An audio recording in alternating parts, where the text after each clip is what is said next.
Meninas, meninos, saudações! Vamos continuar com a nossa resolução de questões, agora com conflitos mundiais, tema 5 do Enem na nossa apostila, tema 6 dos vestibulares. É um tema bastante importante, esses conflitos têm uma dinâmica muito intensa e, consequentemente, mudam do ponto de vista temporal muito rapidamente. Eles merecem, então, a maior atenção do vestibulando, tá certo? Vamos começar, então, com as questões do Enem. Enem PPL, texto 1, a adesão da Alemanha à OTAN. A adesão da Alemanha Ocidental à Organização do Tratado do Atlântico Norte, a OTAN, há 50 anos, teve como pano de fundo o conflito entre o Ocidente e o Leste da Europa e o projeto de integração europeia. A adesão da República Federal da Alemanha foi um passo importante para a construção do país no pós-guerra e abriu o caminho para a Alemanha desempenhar um papel relevante na defesa da Europa Ocidental durante a Guerra Fria. E agora no texto 2, a OTAN discute medidas para deter os jihadistas no Iraque e na Síria. O regime de terror imposto pelos islamitas radicais no Oriente Médio alarma a OTAN, tanto ou mais que a Rússia, ainda que a estratégia para detê-los ainda seja difusa. O avanço do chamado Estado Islâmico, que instalou um califado repressor em zonas do Iraque e da Síria, comandou boa parte das reuniões bilaterais que mantiveram os líderes da Organização Atlântica no país de Gales. E agora o enunciado da questão: as diferentes estratégias da OTAN demonstradas nos textos são resultantes das transformações no quê? Vejam que no primeiro texto nós temos a criação, a criação da OTAN e a adesão da República Federativa da Alemanha, a Alemanha Ocidental, à OTAN durante então o período da Guerra Fria. E aqui no texto 2 nós estamos em um cenário contemporâneo, portanto nos anos 2010, pós-Guerra Fria. Então, são resultantes das transformações do quê? Da composição dos países membros, da localização das bases militares, da conformação do cenário geopolítico, da distribuição dos recursos naturais, da destinação dos investimentos financeiros. Aqui nós temos o contexto de Guerra Fria e aqui o contexto pós-Guerra Fria e, portanto, conformação do cenário geopolítico. Tudo bem? Questão de boa qualidade. Questão que demandou a interpretação adequada do texto base, que utilizou conhecimentos básicos acerca da evolução da geopolítica mundial, uma boa questão do Enem, como recorrentemente. Enem PPL, nós temos ali as duas gravuras, a resolução da ONU de 1947, com a divisão das terras na Palestina em uma área que seria destinada ao Estado da Palestina e uma área que seria destinada ao Estado de Israel. E aqui a distribuição dessas áreas de concentração de palestinos e de ocupação israelense em 2013. As imagens representam fases de um conflito geopolítico no qual as forças envolvidas buscam garantir a posse territorial, promover a conversão religiosa, explorar as reservas petrolíferas, controlar os sítios arqueológicos, monopolizar o comércio marítimo. Não há exploração de petróleo efetivada nesta região da Palestina. O ideal não é de conversão religiosa, já vamos retomar isto. Controlar sítios arqueológicos e comércio marítimo tem realmente pouca relação com esta realidade. Então nós ficamos mesmo com a alternativa A, garantir a posse territorial. Entretanto, uma pequena crítica, bem pequena mesmo ou gigante, decidam. A legenda do nosso mapa da questão do Enem. Eles colocaram aqui Estado judeu. Quando eu digo Estado judeu, eu me reporto à ideia de um Estado que tem fé oficial. Mas lembrando, o movimento sionista, do qual resulta o Estado de Israel, buscava a criação de um Estado para os judeus. Um Estado que teria as mesmas características dos países da Europa Ocidental no final do século XIX, na virada para o século XX, e, portanto, Estados laicos. Quando eu digo Estado para os judeus, eu identifico esta ideia de laicização. Quando eu digo Estado judeu, eu tenho uma confusão de um Estado que tem fé oficial, de um Estado que é para a população de fé judaica, tudo bem? Então, melhor, mais adequado seria Estado para os judeus e não Estado judeu. E para quem achar que isso é um preciosismo, eu me reporto a uma velha questão da Unicamp, Então, vamos a uma questão dissertativa no meio da nossa revisão com questões de múltipla escolha. Unicamp 2002, o que a Unicamp nos dizia?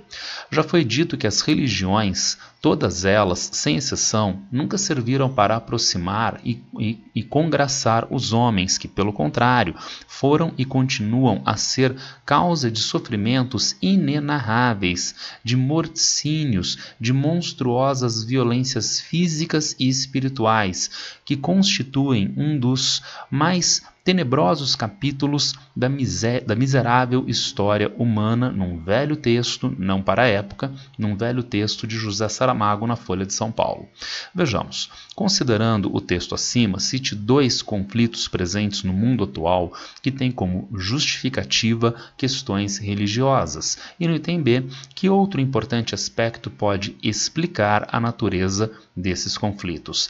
Era um tempo que a Unicamp fazia provas excelentes. Vejam que a Unicamp utilizou no item A palavra justificativa, que tem um pano de fundo filosófico, ético, moral, um dever ser, uma deontologia. Então, como a guerra é justa, como os lados se atribuem justiça no conflito. Agora, no item B, a Unicamp utilizou a expressão, o verbo explicar, que pressupõe relações causais que são objetiva e ou empiricamente válidas. Então, no item A, a religião como uma justificativa. E no item B, a Unicamp está buscando a explicação efetiva destes conflitos. Vamos dar uma olhadinha nas respostas que a Unicamp previa para esses 2 itens? Item A, novamente, considerando o texto acima, cite 2 conflitos presentes no mundo atual que têm como justificativa questões religiosas. A Unicamp colocou conflito entre judeus e palestinos, Israel e palestinos, judeus e árabes muçulmanos, guerra na Palestina também seria considerada. Entre católicos e protestantes na Irlanda do Norte e Grã-Bretanha também, conflito entre hindus e muçulmanos, conflitos entre Índia e Paquistão pela Caxemira, sendo que o aluno que tratasse desta forma ganharia 2 pontos. E agora o item B. Que outro importante aspecto pode explicar a natureza desses conflitos? Então, o conflito apresenta uma justificativa religiosa, mas ele tem uma explicação de caráter palpável, material ou estratégico. Vejamos. Os conflitos armados existentes no mundo contemporâneo, que aparentemente se justificam por motivos religiosos, têm um aspecto geográfico basilar, que se traduz pela disputa territorial geopolítica. Ou seja, esses conflitos, embora tenham uma dimensão cultural religiosa, objetivam controle, poder, influência sobre um dado território, luta pela terra ou disputa pela terra, no item que à época valia mais pontos, quando a Unicamp dava 5 pontos para cada questão, que valia 3 pontos. E notem, novamente, a Unicamp vai utilizar aparentemente justificam. Então o conflito tem uma aparência religiosa, mas ele tem uma efetividade material e ou estratégica. Basta nós nos lembrarmos ao conflito entre judeus e muçulmanos na região da Palestina? Sim, mas judeus e muçulmanos estão em conflito no Brasil? Estão em conflito nos Estados Unidos? Não, não estão. Então não é um problema religioso. Se fosse, judeus e muçulmanos do mundo inteiro se confrontariam. É um problema político-territorial, contextualizável histórica e geograficamente. A Unicamp ainda teceu um comentário acerca do seu item B. Vejamos. O item B exigia uma resposta sucinta, bastava que o candidato identificasse a dimensão territorial do conflito, o que significava 3 pontos. Uma parte significativa dos candidatos respondeu a contento esse item da questão. A maioria dos candidatos que não conseguiu acertar esse item considerou que o outro aspecto importante desse conflito estaria relacionado a razões, por exemplo, de ordem étnica, como na resposta abaixo. Vejam a resposta que o aluno colocou para o item B. Outro aspecto que pode explicar a natureza desses conflitos é a diferença étnica entre os povos. Para esse tipo de resposta não foi atribuído nenhum ponto. Então, de novo a crítica que eu fiz àquela legenda da questão do Enem.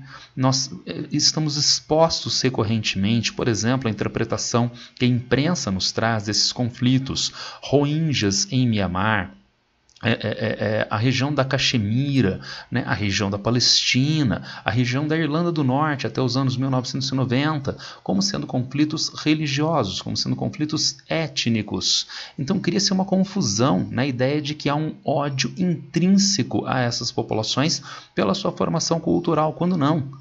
Como diz o item B, como era a essência da questão da Unicamp em 2002, há que se buscar as causas, né, mais pontuais, histórico-geográficas inerentes a estes conflitos que, insisto, aparentemente se mostram como religiosos ou por vezes culturais. Tudo bem? Vejamos a nossa próxima questão. Brasil, Alemanha, Japão e Índia pedem reforma do Conselho de Segurança. Os representantes do G4, Brasil, Alemanha, Índia e Japão, reiteram em setembro de 2018 a defesa pela ampliação do Conselho de Segurança da Organização das Nações Unidas, a ONU, durante a reunião em Nova York, Estados Unidos. Em declaração conjunta de 10 itens, os chanceleres destacaram que o órgão, no formato em que está, com apenas 5 membros permanentes e 10 rotativos, não reflete o século XXI. A reforma do Conselho de Segurança é essencial para enfrentar os desafios complexos de hoje, como aspirantes a novos membros permanentes de um conselho reformado. Os ministros reiteram seu compromisso de trabalhar para fortalecer o funcionamento da ONU e da ordem multilateral global, bem como seu apoio às respectivas candidaturas, afirma a declaração conjunta em 2018, veiculado pela Agência Brasil. Os países mencionados no texto justificam sua pretensão com base na seguinte característica comum. Vejam vocês, o G4 é um grupo de países formado por potências mundiais regionais que demandam reforma do Conselho de Segurança da ONU. Mas não é a essência da questão que está dada na nossa questão do Enem. Ele está focando também outros aspectos. Novamente o enunciado. Os países mencionados no texto justificam sua pretensão com base na seguinte característica comum. Se eles demandam reforma do Conselho de Segurança da ONU, eles se sentem protagonistas em termos regionais, em termos mundiais, e demandam, portanto, esta reforma dessa instância tão importante da ONU. Tudo bem? Entretanto, como nós vamos inviabilizar as outras alternativas? Extensividade da área territorial. Então vejam, vale para Brasil e Índia, mas não vale para Alemanha e Japão. Investimentos em tecnologia militar. Para a Índia vale, na medida em que a Índia desenvolve historicamente uma corrida armamentista com o Paquistão nas disputas pela Caxemira, e mais recentemente a Índia passou a tensionar também com a China, mas Japão e Alemanha têm limitações muito fortes de investimentos militares depois da Segunda Guerra Mundial, e o Brasil historicamente não é um país de grandes investimentos militares. Então o item B valeria só para a Índia. D. Desenvolvimento de energia nuclear. A Índia tem energia nuclear para produção, uso de energia nuclear para a produção de energia elétrica e também o desenvolvimento de arsenais de armas de destruição em massa nucleares, o que não está dado em termos de desenvolvimento para a Alemanha e para o Japão, se bem que são países que têm um forte uso da energia elétrica de fonte primária nuclear. O Brasil tem um uso tímido desta fonte de energia e lembrem-se, o Brasil é do TNP, Tratado de Não Proliferação de Armas Nucleares. Vejamos E. Disponibilidade de recursos minerais para Brasil e Índia, com suas grandes extensões territoriais, vale, mas para a Alemanha e para o Japão, não, são países pobres em recursos minerais, tudo bem? Então, a questão, né, aparente, imediata, leva à alternativa B, tá certo? Mas nós precisamos ter algum conhecimento acerca desses países membros do G4 e nos utilizando do texto base com vistas a eliminar as demais alternativas, uma questão de boa qualidade.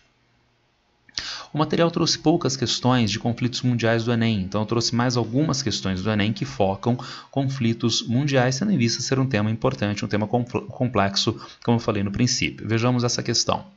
O fim da Guerra Fria e da bipolaridade entre as décadas de 1980 e 1990 gerou expectativas de que seria instaurada uma ordem internacional marcada pela redução de conflitos e pela multipolaridade. O panorama estratégico do mundo pós-Guerra Fria apresenta, então, como se reorganiza do ponto de vista do poder, né, os estados no mundo depois da Guerra Fria. E vejo muito interessante como o Enem estruturou o enunciado pós-Guerra Fria, uma expressão que eu privilegio, né? Eu não gosto de utilizar a expressão nova ordem mundial, tendo em vista o mundo ainda estar em um processo de transição, tendo em vista o fim da ordem da Guerra Fria. Então eu não sei como é a ordem mundial que se estabelece agora.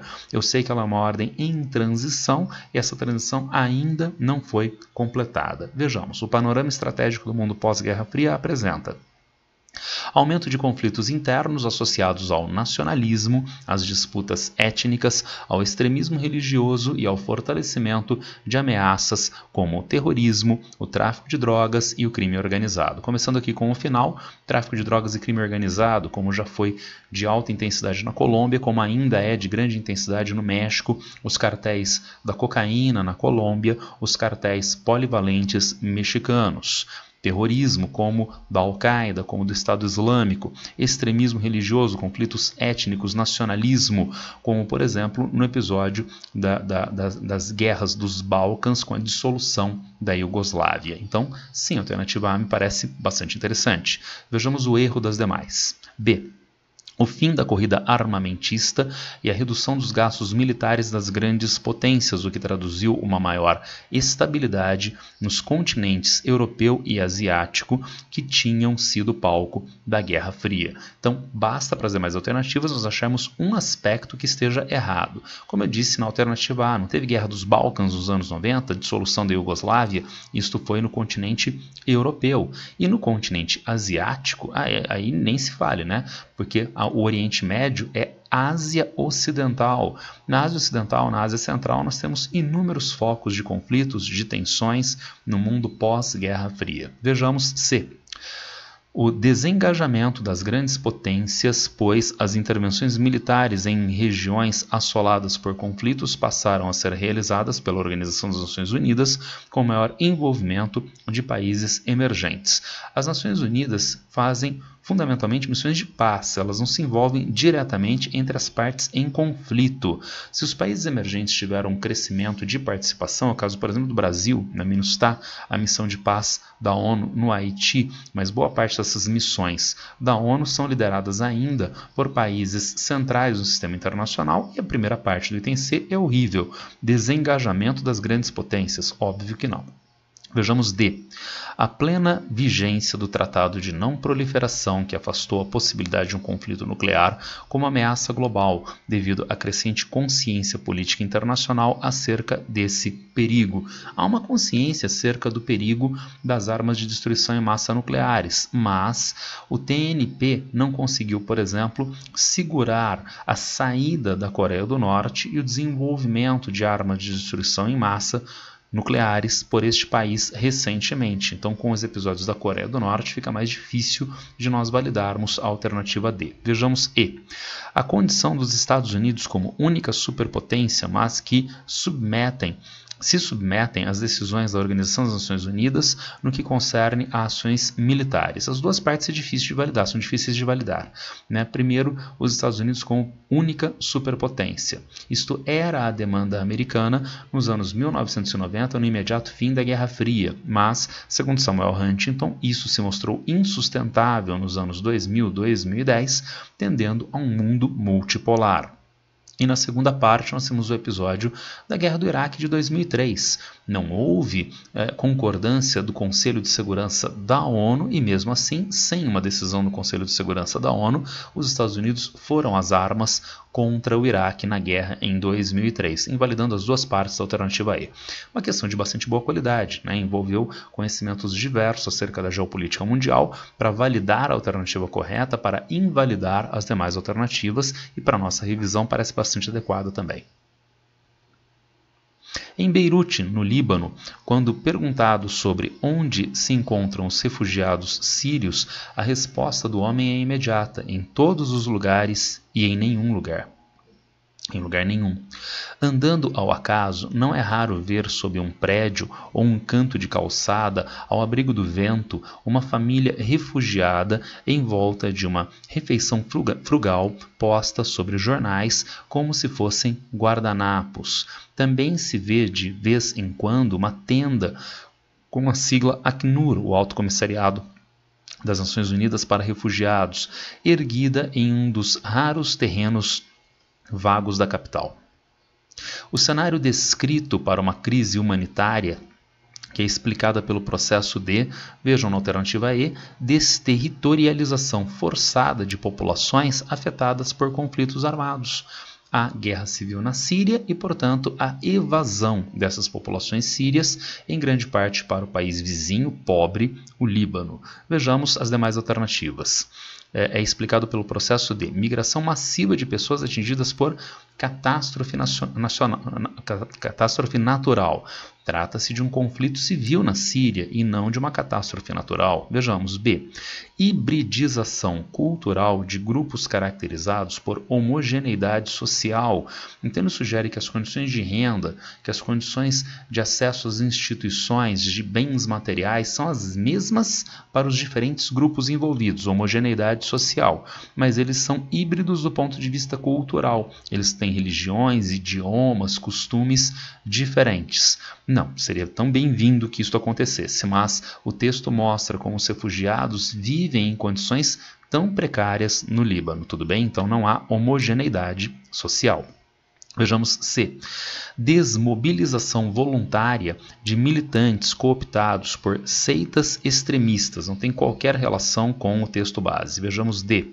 Peregrinação religiosa de fiéis orientados por lideranças fundamentalistas. Também não tem qualquer relação com o texto base. Eles não estão migrando desde a Síria para o Líbano por questões religiosas, por migração religiosa. Tudo bem?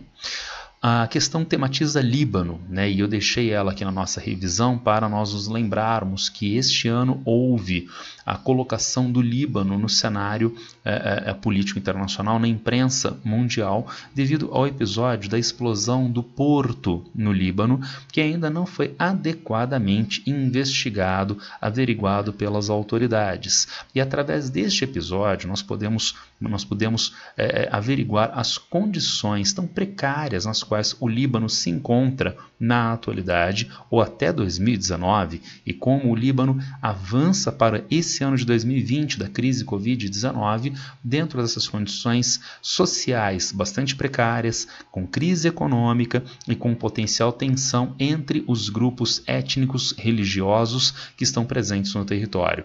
Vimos isso com relativa profundidade em uma aula de aprofundamento acerca de Líbano ao longo deste ano, que está disponível, né, no GeoVest. Vale muito a pena dar uma olhadinha de novo nesta aula, pensando em atualidades para os vestibulares, tudo bem?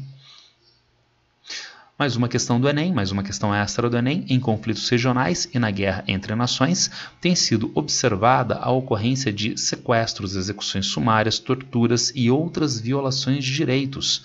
Em 10 de dezembro de 1948, a Assembleia Geral das Nações Unidas adotou a Declaração Universal dos Direitos do Homem, que em seu artigo 5º afirma: ninguém será submetido a tortura, nem a penas ou tratamentos cruéis, desumanos ou degradantes. O que o Enem quer acerca disto? Vejamos. Assim, entre nações que assinaram essa declaração, é coerente esperar que a soberania dos Estados esteja em conformidade com os direitos universais do homem, até mesmo em situações de conflito. O que a declaração faz é colocar em termos, então, político-jurídicos a ideia de uma limitação, um freio à soberania nacional, pensada até então em termos westfalianos, né? A paz de Westfália, que coloca a soberania do Estado como sendo a última instância de poder no território. mas haveria, principalmente a partir da Segunda Guerra Mundial, com o episódio do Holocausto judeu na Segunda Guerra Mundial, com os episódios posteriores do Tribunal de Nuremberg, o estabelecimento de um valor que se manifesta juridicamente e está acima do poder estatal. Trata-se da dignidade da pessoa humana, trata-se dos direitos universais do homem que devem ser previstos como direitos fundamentais nos textos constitucionais dos diferentes países. Vejam como isto não afrontaria necessariamente a soberania dos países.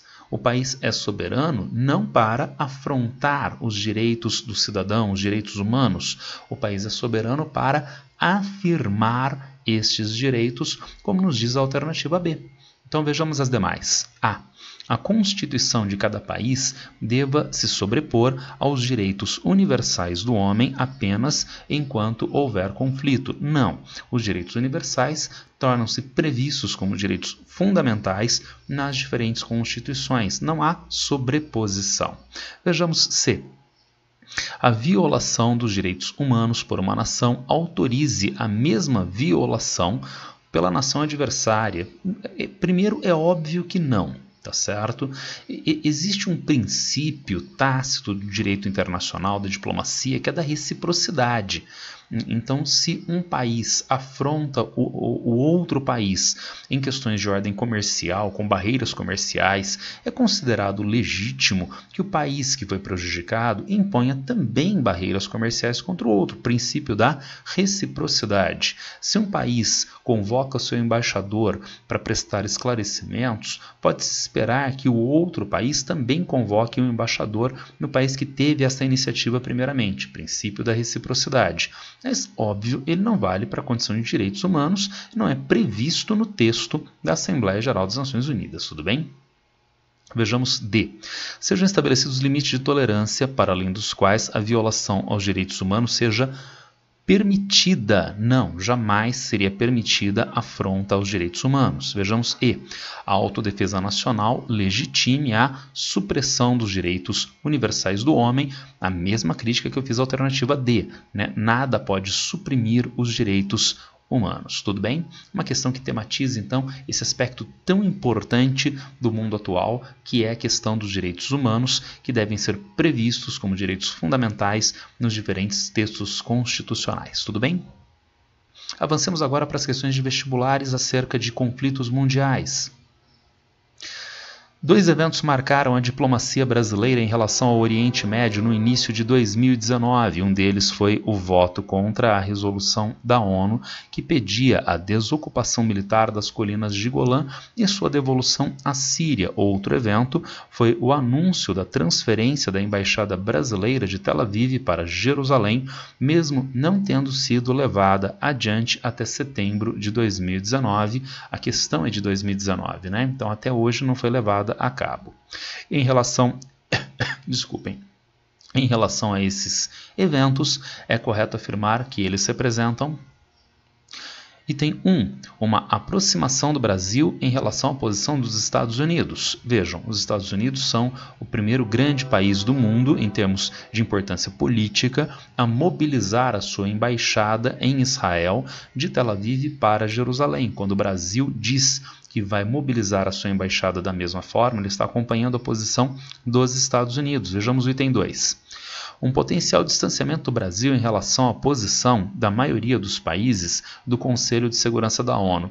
Não vamos pensar no Conselho como um todo, vamos pensar nas maiores potências, ou melhor, no P5, né, nos 5 membros permanentes com direito de veto. Será que houve mobilização da embaixada francesa, britânica, chinesa, russa de Tel Aviv para Jerusalém? Não. Então, o Brasil teve um afastamento, um distanciamento em relação a essas outras grandes potências. Dá para validar, portanto, a nossa alternativa A. Vejamos o erro das outras. Um distanciamento do Brasil em relação à posição da Palestina, sim, sim. E uma aproximação em relação ao conjunto dos países árabes. Não, os países árabes criticaram a posição dos Estados Unidos de mobilização da embaixada. Vejamos 2. Uma potencial aproximação do Brasil em relação à posição da maioria dos países do Conselho de Segurança da ONU. Já desabonamos no item, na alternativa A. Vejamos C. 1. Um distanciamento do Brasil em relação à posição de Israel. Não, uma aproximação. Israel quer que os países mudem as suas embaixadas para Jerusalém. E uma aproximação em relação aos palestinos é o oposto disto. Vejamos 2. Um potencial distanciamento do Brasil em relação à posição da maioria dos países do Conselho de Segurança da ONU. Já validamos essa parte. D. Um distanciamento do Brasil em relação à posição dos Estados Unidos. Não, nós validamos o oposto disto. 2. Uma potencial aproximação do Brasil em relação à posição da maioria dos países do Conselho de Segurança da ONU. Já invalidamos essa afirmação. Vejamos E.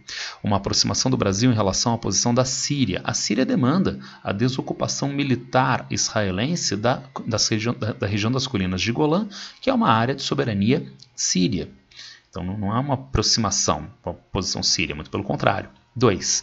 Um potencial distanciamento do Brasil em relação à posição da maioria dos países do Conselho de Segurança da ONU, nós já invalidamos. Desculpa, nós já validamos. Validamos aqui no item 1. Desculpa, no item 2 da alternativa A, tudo bem? Então ficamos com a alternativa A, uma questão chata, né? Uma questão que exige permanente concentração, porque ela fica jogando com itens relativamente extensos, né? Mas pensando nas posições político-diplomáticas, da política externa desses países, regiões, a gente consegue viabilizar a alternativa do gabarito sem maiores problemas. Leia o texto e observe a imagem. O texto diz: numa guerra não se matam milhares de pessoas, mata-se alguém que adora espaguete, outro que é gay, outro que tem uma namorada. Uma acumulação de pequenas memórias no documentário Nós que aqui vivemos e por vós esperamos. Temos a imagem do garoto Kurdi, que com sua família estavam fugindo da guerra civil da Síria e tentando entrar na Europa.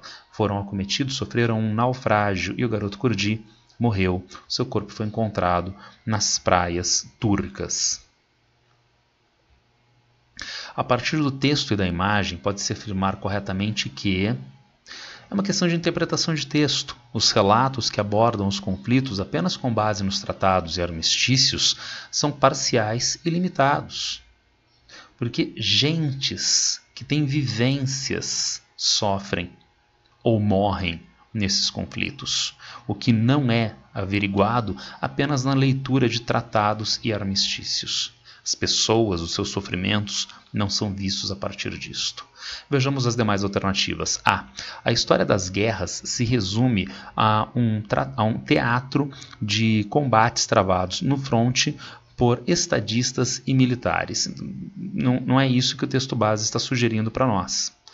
Vejamos C. O fim dos impérios, a xenofobia e a consolidação do projeto federativo garantiram a paz mundial. Óbvio que não há uma paz mundial, inclusive essa expressão é muito vaga, não é?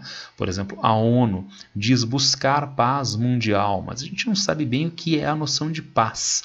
A ONU busca a manutenção da segurança mundial, da manutenção do atual ordenamento político mundial, tudo bem? Vejamos D. A banalização da morte e a experiência do exílio expressam a retração dos nacionalismos no século XX e XXI. Então, há um crescimento do nacionalismo, inclusive com a perspectiva belicosa a partir do fim da Guerra Fria. Nós temos hoje o crescimento, por exemplo, do nacionalismo hinduísta. Na Índia, uma vertente forte nacionalista. No governo Xi Jinping, na China, né, crise de fundo nacionalista com a dissolução da antiga Iugoslávia e assim por diante. Vejamos E.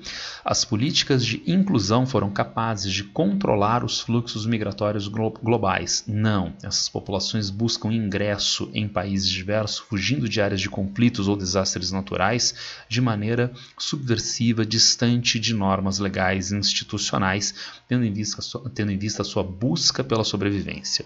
Uma questão muito boa, uma questão que vai tematizar o sofrimento humano, né, inerente a estes conflitos mundiais e a estas migrações forçadas de populações, essas populações de refugiados.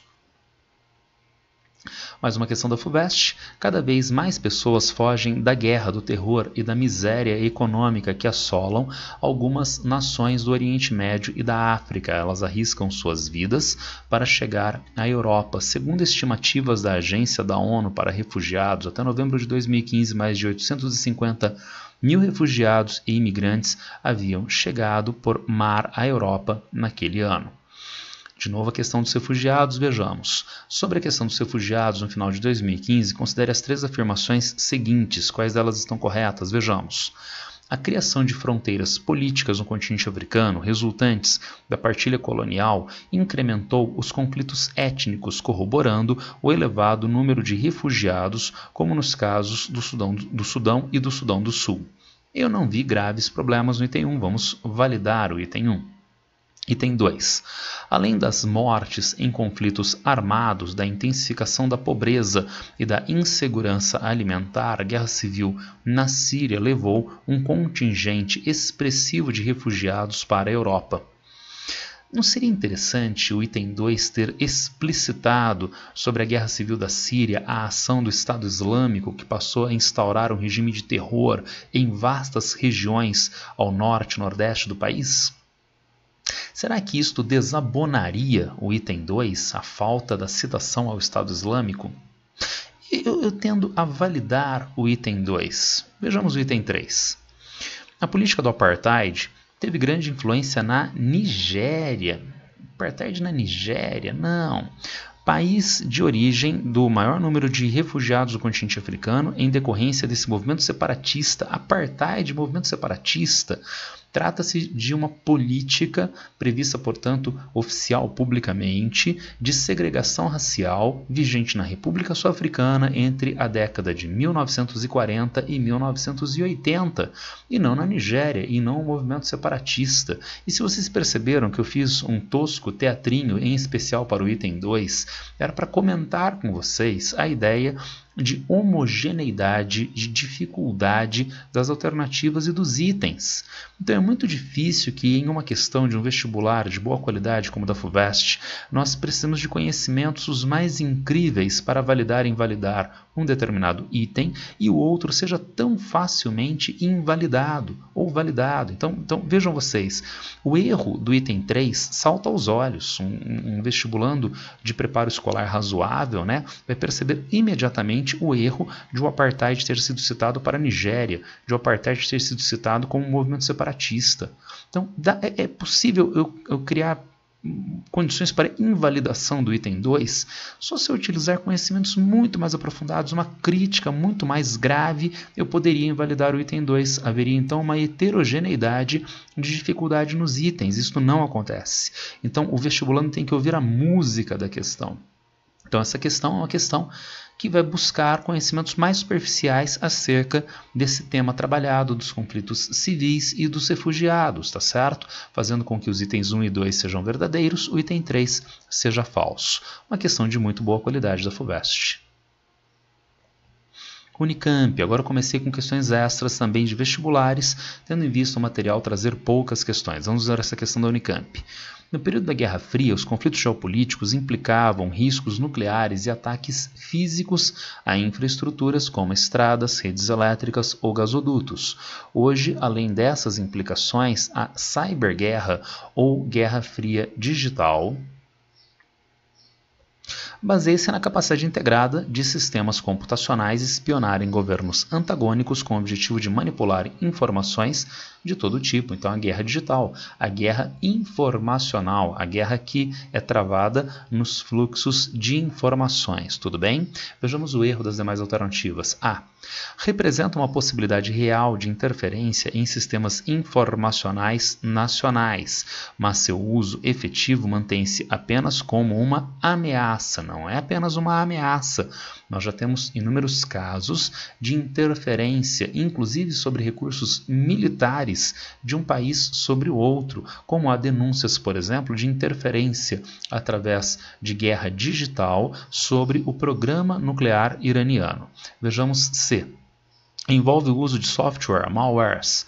e programas robôs para invadir redes sociais e computadores. Pode ser, mas nunca interferiu em processos eleitorais. Nós sabemos das denúncias que já foram investigadas e averiguadas, por exemplo, através do escândalo Facebook Cambridge Analytica. Então, houve sim interferência em processos eleitorais de países centrais, plebiscito Brexit, a eleição de Donald Trump frente à candidata Hillary Clinton. Nós temos inúmeras denúncias e investigações já concluídas dessas interferências. Vejamos D. Visa ao controle da informação com uma forma de poder político, mas inexistem no mundo cybercomandos, ou seja, a quarta força armada. Os países centrais, Estados Unidos, China, Rússia, têm comandos de guerra digital, sim, né? Setores das suas forças armadas especializados em guerra digital. Validamos então a alternativa B. Uma questão que tematiza como o conflito entre países do mundo, numa visão estatocêntrica, conflitos entre países, envolve hoje também a interferência em fluxos não materiais, em fluxos informacionais. Tudo bem? Veja, é uma questão típica da Unicamp, tá certo? Era uma questão supostamente de atualidades para a época, né? Mas é uma questão típica da Unicamp que envolve uma série de requisitos para identificação de um país. Vamos tentar localizar esse país a partir do texto. Será o Congo, será a África do Sul, será Moçambique ou será Nigéria? Vejamos. País da África Austral que se tornou independente em 1975 após séculos de colonialismo europeu. África Austral, então a parte meridional da África. O Congo está na região central da África. A Nigéria está na parte mais norte-ocidental, está no Golfo da Guiné, né? Então sobra Moçambique e África do Sul.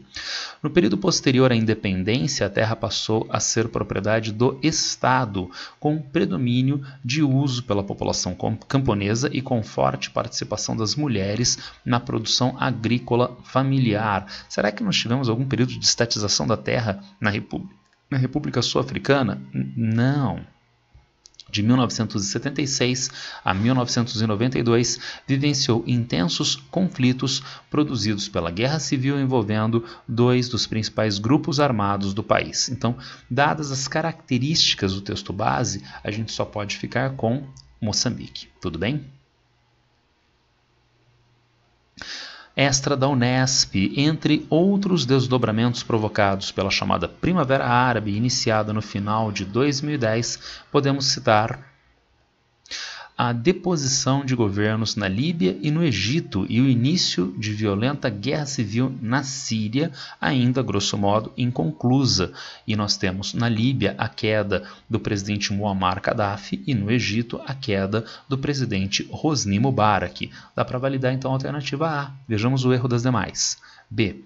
A democratização política da Argélia e a instalação de regimes militares no Bahrein e na Jordânia. Há quem nem coloque a Argélia na Primavera Árabe, tá certo? E ainda mais, no Bahrein e na Jordânia não houve queda de regimes com a instauração de regimes militares. A monarquia do Bahrein, a monarquia da Jordânia foram preservadas. Vejamos C. O surgimento de regimes islâmicos no Irã e na Tunísia e a queda do governo pró-Estados Unidos no Líbano. Está tudo errado. O governo que caiu no Líbano era anti-ocidental de Muammar Gaddafi. Não foi a Primavera Árabe que levou ao surgimento de um regime islâmico no Irã. Foi a Revolução Islâmica de 1979 que derrubou o rei Reza Pahlavi, considerado um autocrata ditador, e instaurou um regime republicano, porém com fé oficial muçulmana xiita. E na Tunísia, o governo que foi deposto de Ben Ali era laico. E apesar do crescimento de partidos que demandam a instauração de fé oficial na Tunísia, mas a solução eleitoral recente tunisiana manteve a Tunísia como um país laico. Então todos os itens da alternativa C estão errados. Vejamos D. O controle do governo da Arábia Saudita por grupos islâmicos fundamentalistas e o apoio russo ao Iraque. Vamos começar com o apoio russo ao Iraque. Desde os primeiros anos da guerra Irã-Iraque, nos anos 1980, deixou de haver apoio militar russo ao Iraque, tá certo? A Arábia Saudita dominada por grupos islâmicos fundamentalistas. O governo saudita é uma monarquia, né, que instaura um governo confessional muçulmano sunita, wahhabista, na Arábia Saudita, mas dificilmente a gente pode dizer que foi a Primavera Árabe primeiro que teria desdobrado isso, não, é muito anterior à Primavera Árabe, e a ideia de grupos islâmicos fundamentalistas seria também de difícil validação. Vejamos o fim dos conflitos religiosos no Iêmen e no Marrocos e o aumento do preço do petróleo no mercado mundial. Não foi a Primavera Árabe que alterou significativamente preço do petróleo no mercado mundial. No Iêmen, o conflito civil continua, mas ele tem um caráter tribal e não religioso. E o Marrocos mal é colocado em Primavera Árabe, tudo bem? Então, realmente, a alternativa que fica objetivamente correta é a alternativa A. Uma questão mais antiga da FUVEST, mas é uma questão bastante interessante, a gente pode tematizar alguns aspectos acerca dela. Vejamos. Sobre os muçulmanos que vivem na África e Ásia, é correto afirmar. Vamos então achar um erro em cada alternativa. Alternativa A. A grande concentração de muçulmanos, né, está no norte do continente, mas tem ocorrido aumento dessa população nos países subsaarianos em se tratando da África. Dá para validar, o norte da África é a área tradicional de maioria de população islâmica e cresce o islamismo na África subsaariana. Vejamos para a Ásia. No oeste da China, centenas de muçulmanos da etnia uigur foram mortos em conflitos ocorridos em julho deste ano, né, do ano de 2009. Então nós temos até hoje tensões entre o governo de Pequim e os muçulmanos nativos da região do Xinjiang, no oeste da China. Mais recentemente, atualizando esta velha questão, o governo chinês criou escolas com vistas a uma doutrinação anti-extremista, né, para inclusão dessas populações uigures na cultura do restante do território chinês, sendo que essas escolas foram fartamente criticadas pela imprensa ocidental, tendo em vista a mobilização forçada dos uigures para essas escolas em regime de internato. Tudo bem? Mas, para a época em especial, nós podemos validar a alternativa A. Vejamos então o erro das demais. Pensando nos muçulmanos na África, na alternativa B. Após a eliminação do apartheid na África do Sul, os muçulmanos deixaram de ser marginalizados nesse país. O apartheid era uma política de segregação principalmente para a população nativa negra, também indianos migrantes na África do Sul, mas não especificamente para os muçulmanos. Vejamos C. C nós já validamos, né? É como a A. D. Após a eliminação do apartheid na África do Sul, os muçulmanos deixaram de ser marginalizados nesse país, como a nossa crítica da B. E, finalmente, a E. Os conflitos de Darfur, no Sudão, com milhares de refugiados, são consequência de embates tribais entre muçulmanos. Vejam, no Sudão, nós tivemos a solução de um conflito entre populações muçulmanas ligadas ao poder de Estado e não muçulmanas na parte meridional do país, a partir da criação do novo país, o chamado Sudão do Sul. Mas permanece o conflito entre o governo do Sudão e a região sudanesa do Darfur. Porém, este conflito no Darfur não envolve populações muçulmanas, né? Então, a população do Darfur não é majoritariamente muçulmana, tá certo? De modo que a gente tenha um conflito de outra ordem nesta região. Tranquilinhos? Vejamos agora para a Ásia. Nós já validamos a região do Xinjiang, né? Os uigures. Vejamos. As peregrinações anuais a Meca foram suspensas nos últimos 5 anos devido a ataques terroristas. Não há registros de ataques terroristas nos últimos anos na peregrinação a Meca. Em agosto deste ano, os muçulmanos do grupo Talibã assumiram o governo do Afeganistão, desestruturando outros grupos políticos não muçulmanos, assim como a alternativa E. Vejam vocês, isso não só não é verdadeiro para a época, como para hoje envolve uma potencialidade. Porque por pressão dos Estados Unidos, o governo afegão começou tratativas com o grupo Talibã com vistas a, quem sabe, a formação de um governo de coalizão. Tratava-se de uma promessa do candidato Donald Trump na última eleição, na penúltima eleição presidencial, na verdade, que o levou ao poder, de que ele retiraria as tropas americanas do Afeganistão até o final do seu mandato.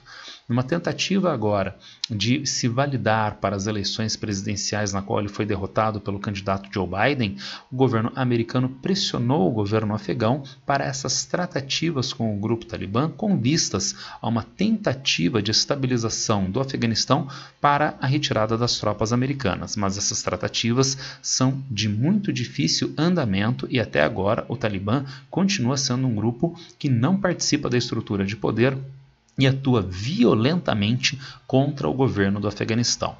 Através dessa questão, nós podemos então dar uma atualidade para a questão dos talibãs, tendo em vista essa pressão com tratativas de formação de um governo de coalizão no Afeganistão que ainda não foi efetivado.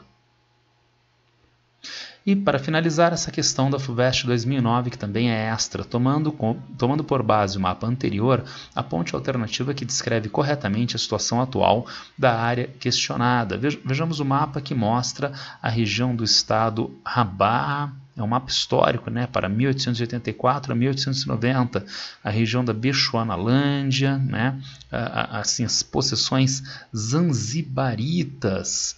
Mal ouvimos falar dessas coisas na geografia e quem sabe também na história. E como é que a FUVEST quer que a gente responda essa questão?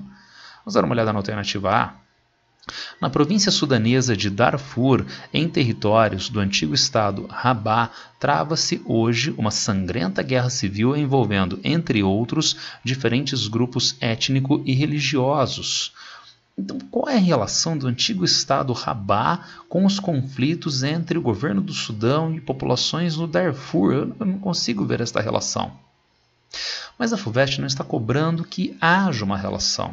Ela está tematizando uma questão de ordem locacional. Vejam vocês, na província sudanesa do Darfur, em território do antigo estado Rabaa. Cadê o estado Rabaa no nosso mapa? Está aqui, ó, estado Rabaa, que envolve regiões que estão próximas do que hoje é o Darfur, onde ocorre uma sangrenta guerra civil envolvendo, entre outros, diferentes grupos étnicos e religiosos. Sim, verdadeiro.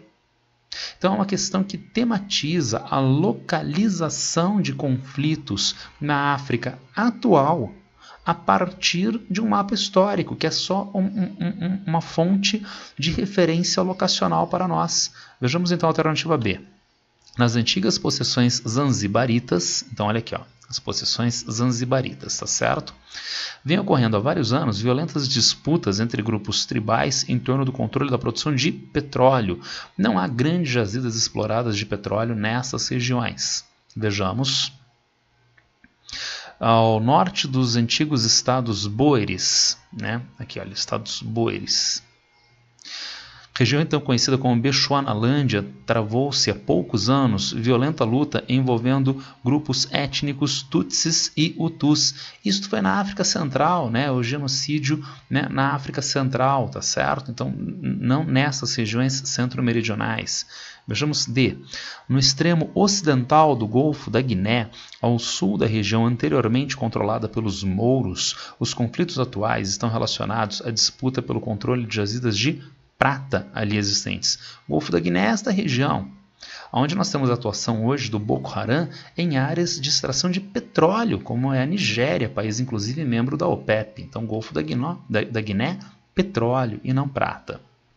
E a Etiópia, que sempre teve fronteiras relativamente bem definidas, foi, por essa mesma razão, o único país africano capaz de manter a paz interna até nossos dias.